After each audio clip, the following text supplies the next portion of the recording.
Salut à tous et bienvenue dans notre émission d'aujourd'hui. Que la grâce du Seigneur soit sur vous. Aujourd'hui, nous allons parler de la loi et de la grâce.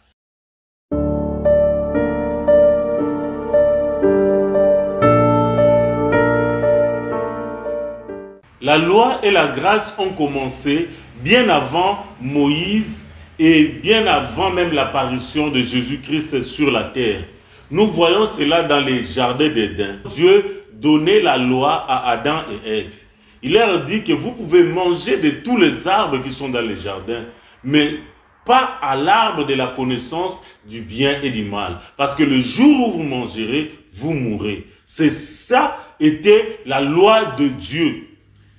Et ici, par la loi, nous voyons l'obéissance. Lorsque vous obéissez à la loi, il y a la vie et la bénédiction.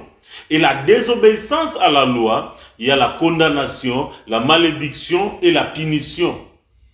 Donc, avec la loi, il y a quelque chose qui se manifeste. Deux choses se manifestent. Premièrement, la sainteté de Dieu. Dieu est saint et il le pire. Et il ne se mélange pas avec le péché. Et deuxièmement, Dieu est juste. Donc nous voyons la justice de Dieu, que tout coupable doit être condamné et châtié. Donc Dieu est juste. Il ne tient pas le coupable pour innocent et l'innocent pour le coupable. Et Dieu est juste parce que son jugement est équitable et juste. Parce que Dieu a tout le preuve. Lorsque quelqu'un commet le mal, il va dans le tribunal, il peut y arriver qu'on puisse l'acquitter parce qu'ils n'ont pas de preuves et de suffisance de preuves. Mais avec Dieu, Dieu voit tout, Dieu sait tout. Donc il n'y a rien de caché devant Dieu. Et le jugement de Dieu est juste parce qu'il a tout le preuve pour condamner quelqu'un. Et la justice de Dieu demande à ce que le coupable soit condamné. L'âme qui pêche, c'est cette âme qui mourra, selon Ézéchiel 18, verset 20. Et qu'est-ce que la grâce de Dieu? La grâce de Dieu est un don divin que nous ne méritons pas. C'est un cadeau de Dieu. Donc ici, nous voyons l'amour de Dieu et le pardon de Dieu. Donc tu as brisé la loi de Dieu et tu mérites la condamnation et la punition. Mais au lieu de cela, Dieu manifeste son amour en te pardonnant. Tu vois, il te reçoit à bras ouverts avec un grand amour au moment où tu méritais la condamnation et le châtiment. Maintenant, il y a un problème. Comment est-ce que la justice de Dieu et la sainteté de Dieu doivent être satisfaites? Parce que Dieu est juste et il est saint. Maintenant, qu'est-ce que Dieu doit faire? Maintenant, l'amour de Dieu va pourvoir à une solution pour que l'homme soit pardonné et reçu devant Dieu. L'amour de Dieu crée maintenant un plan du salut. C'est-à-dire, quelque chose doit porter la punition de l'homme. Quelque chose doit mourir à ta place pour que ta nature soit changée. Quelque chose doit porter ta punition, afin que ta nature soit changée. Et Dieu lui-même va pourvoir à la solution. Et ici, nous prenons l'exemple du jardin d'Éden. Dans le jardin d'Éden, nous voyons la loi et la grâce qui marchent de pair. Dieu donna la loi à Adam et Ève, que vous pouvez manger de tous les arbres qui sont dans les jardins, excepté l'arbre de la connaissance du bien et le mal. Et les jours où vous en mangerez, vous mourrez. C'était la loi qui était promulguée. Et lorsque Adam et Ève furent tombés, qu'est-ce qui se passe? Dieu va et il tue les animaux et il fabrique des habits et fait porter à l'homme et la femme pour qu'ils puissent être encore entrés dans sa présence. Et ici, Dieu a manifesté que quelque chose devait mourir pour que l'homme puisse être pardonné. Parce que sans l'effusion de sang, il n'y a pas de pardon pour le péché, comme le dit Hébreux 9, verset 22. Et c'est ça le grand enseignement de la Bible. Quelque chose doit mourir pour que toi et moi, nous puissions être pardonnés et reçus dans la présence de Dieu. Et vous comprendrez que les animaux qui ont été tués, ce sont des animaux créés par Dieu. C'est-à-dire Dieu a pourvu au sacrifice. Il fallait que ces animaux puissent être tués pour que l'homme et la femme puissent être réussis dans la présence de Dieu. Est-ce que Dieu était obligé de le faire? Non. Il pouvait laisser Adam et Ève avec les habits de feuilles qui se sont faits. Vous voyez, lorsque le soleil va s'élever, il va sécher l'herbe qui est l'œuvre des hommes. Voilà pourquoi les œuvres des hommes ne sauvent pas. Parce que Dieu qui est le soleil de la justice, lorsque la justice de Dieu va s'élever, l'herbe se sèche. C'est-à-dire les œuvres des hommes seront consumées et personne ne pourra tenir devant Dieu. Seul le plan de Dieu, c'est-à-dire la peau des animaux, la peau que Dieu a créée, cela pourra tenir devant la justice de Dieu. Voilà pourquoi les œuvres des hommes ne sauvent pas. Mais c'est le salut dans le plan de Dieu de la rédemption qui sauve. Et ici, Dieu a tué des animaux. C'est un enseignement qui a commencé déjà dans les jardins d'Éden. La loi et la grâce.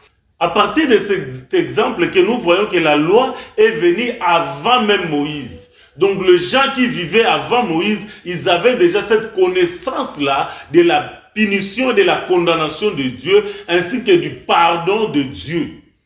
Mais elle est venue officiellement lorsque Dieu fit sortir les enfants d'Israël en esclavagisme en Égypte. C'est ici maintenant que Dieu officiellement a promulgué la loi à partir de Moïse. Et la loi est regroupée dans les premiers 5 livres de la Bible qu'on appelle la Pentateuque. C'est-à-dire le livre de Genèse, le livre d'Exode, Lévitique, Nombre et Deutéronome. C'est l'ensemble des règles, des commandements, des préceptes et des ordonnances que Dieu a donné au peuple juif. Et dans cela, nous avons les 10 commandements qui ont été écrits par la main de Dieu sur des tables de pierre. Et ceci est très important, les lois et les commandements de Dieu. Et ici, on trouve toutes les règles concernant la vie, la pureté, la nourriture, les relations entre les hommes. Et même Dieu a inclus les sacrifices pour faire concernant les péchés. Vous voyez, Dieu a déjà inséré la grâce dans la loi. C'est-à-dire dans les sacrifices qui devaient être faits par rapport au péché, c'était déjà la grâce de Dieu qui était introduite. L'homme était justifié par rapport à la loi. Donc le salut et le pardon dépendaient uniquement par l'observation de la loi mosaïque. Dieu a scellé cela par la malédiction qui devait découler de la personne qui allait transgresser la loi. Et lorsque vous regardez dans Deutéronome 28, de 1 à 14, c'était la partie de la bénédiction de celui qui devait obéir à la loi. Et de 15 jusqu'à la fin, c'est tout un ensemble de malédictions qui devaient arriver à la personne qui allait désobéir à la loi. Nous voyons encore ces 2 caractères de Dieu, la sainteté et la justice de Dieu. Dieu est saint, il ne veut pas se coller avec tout ce qui est impur. Il y a une séparation, vous voyez. Et Dieu est juste, donc il doit punir les coupables. Mais dans la loi déjà, Dieu manifeste sa grâce en ce que dans les sacrifices qui devaient être faits concernant le péché, Dieu a manifesté sa grâce en ce que au jour de Yom Kippour, c'est-à-dire le jour des pardons de péché, un agneau devait être sacrifié. Et le péché du peuple devait être transféré à l'agneau qui était tué. Et le sang qui est coulé, le souverain sacrificateur devait amener cela dans la présence de Dieu et Dieu pardonner. Vous voyez, la nature de l'homme qui avait déjà changé, parce que lorsque Adam a péché, l'homme est devenu pécheur. Et il ne peut pas entrer dans la présence de Dieu. Mais à cause du sacrifice, Dieu acceptait de recevoir l'homme dans sa présence. Et ceci était l'image de la grâce qui devait venir. de l'agneau parfait qui devait être tué, l'agneau qui a été préparé avant la fondation du monde, parce que c'est Dieu qui a pourvu au sacrifice. Vous comprendrez, lorsque Abraham est allé sacrifier Isaac, il n'avait pas l'agneau. C'est Isaac qui devait être sacrifié. Et Isaac a posé la question, où est l'agneau? Le Père a dit, Dieu pourvoira.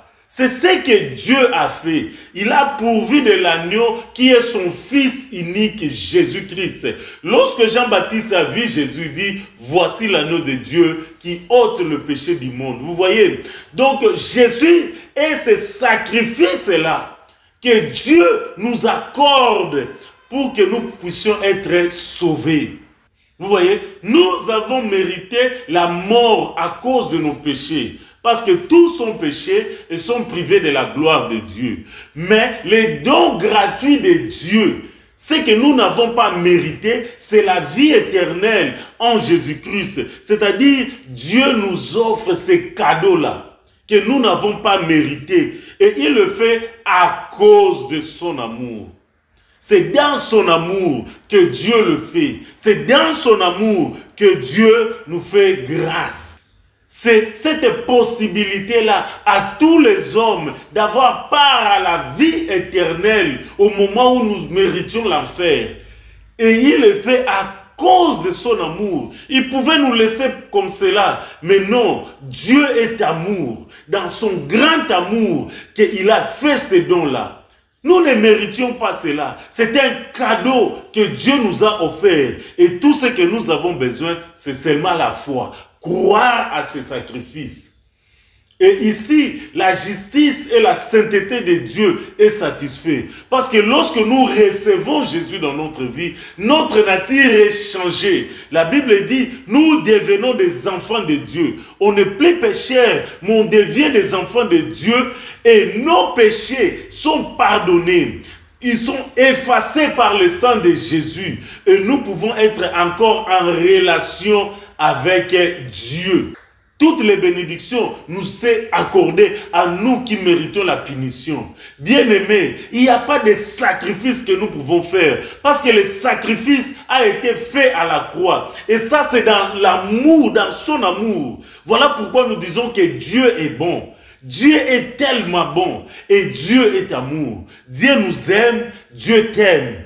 Il nous aime et il aime nous donner de bonnes choses. Des choses que nous ne méritons pas. Et toutes les bénédictions que nous recevons de la part de Dieu découlent de ce que Dieu a fait à partir de la croix de Golgotha. Toutes les bénédictions, la santé, le mariage, le salut, l'élévation, la richesse, la délivrance, la liberté, toutes sortes de bénédictions, nous les recevons librement et gratuitement à partir de la croix de Jésus. Et tout ce que nous avons à faire, c'est de croire au salut de Dieu. Et nous allons recevoir cela. Tout est gratuitement offert par Dieu. Alors cette grâce-là nous est accordée par Jésus-Christ. Mais comprenons une chose. Le sacrifice de Jésus n'a pas annulé la loi. Mais elle accomplit la loi parce qu'elle était déjà annoncée dans la loi. Donc Jésus n'a pas aboli la loi, mais elle a accompli cela en lui-même.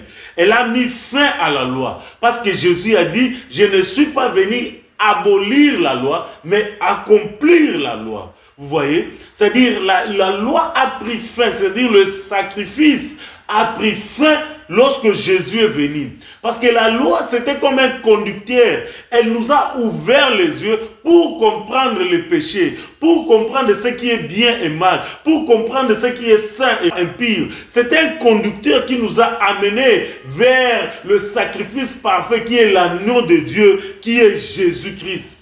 Alors aujourd'hui, lorsque un croyant pêche, il ne va plus aller sacrifier des animaux. Parce que dans la loi, même les sacrificateurs n'étaient pas épargnés. Ils donnaient aussi les sacrifices pour ses propres péchés. Mais avec la grâce, qu'est-ce qui se fait? On ne tue plus les animaux, mais on va seulement demander pardon. Et le sang de Jésus est suffisant pour effacer tous nos péchés.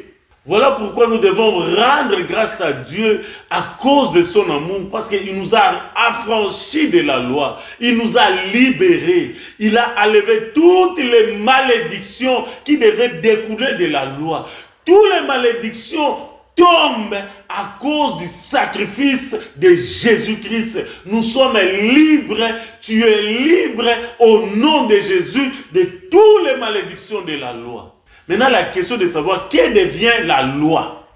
Vivre sous la loi et vouloir revenir à des sacrifices judaïques est une grande erreur. Cela voudrait dire que nous renions les sacrifices de Jésus.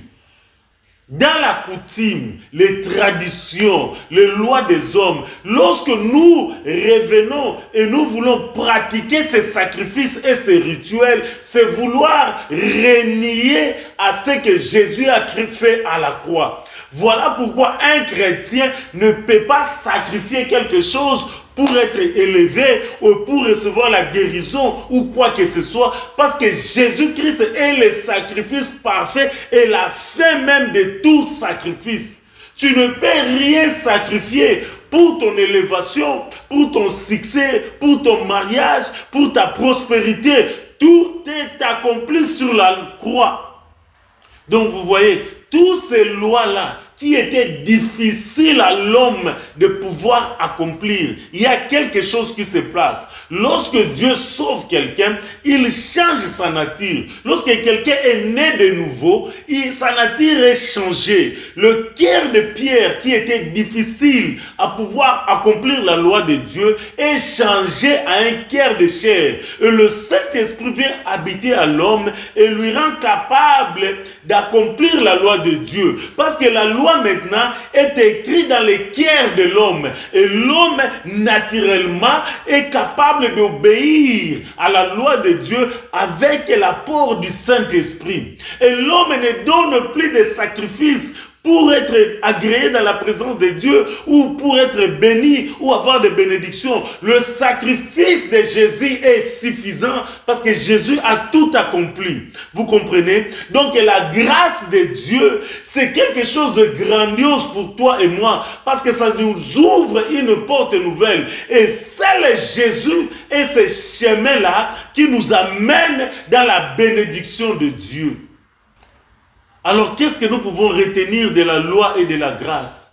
La loi est venue par Moïse, mais la grâce, elle est venue par Jésus-Christ. La loi a été donnée au mont Sinaï, mais la grâce a été donnée au mont du Calvaire, à Golgotha. La loi a été donnée au peuple hébreu, mais la grâce a été donnée à tout le monde qui croit. La loi condamne le pécheur, mais la grâce sauve les pécheurs. Le salaire du péché, c'est la mort. Mais le don de Dieu, c'est la vie éternelle. La loi condamne même les meilleurs de tous les hommes. Mais la grâce sauve même les derniers des pécheurs. La loi révèle les péchés, mais la grâce enlève les péchés. Vous voyez, avec la loi, c'est la condamnation et la punition. Mais avec la grâce, c'est le pardon et l'amour. Et vous remarquerez que tous ces gens qui vivent encore sous la loi, ils ont difficile à pardonner. Mais lorsque tu entres dans la grâce, Dieu te donne un nouveau cœur et tu apprends à pardonner comme Dieu t'a pardonné. Alléluia.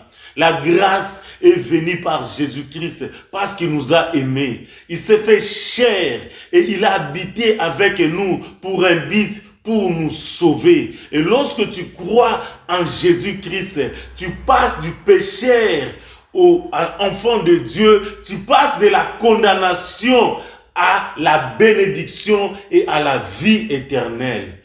Que Dieu te bénisse, toi qui nous as suivis. Ne manque pas de t'abonner dans notre chaîne et de recevoir encore beaucoup d'autres enseignements. Que la grâce du Seigneur abonde dans ta vie. Je suis le pasteur Tony Lokemba. Que Dieu vous bénisse. Amen.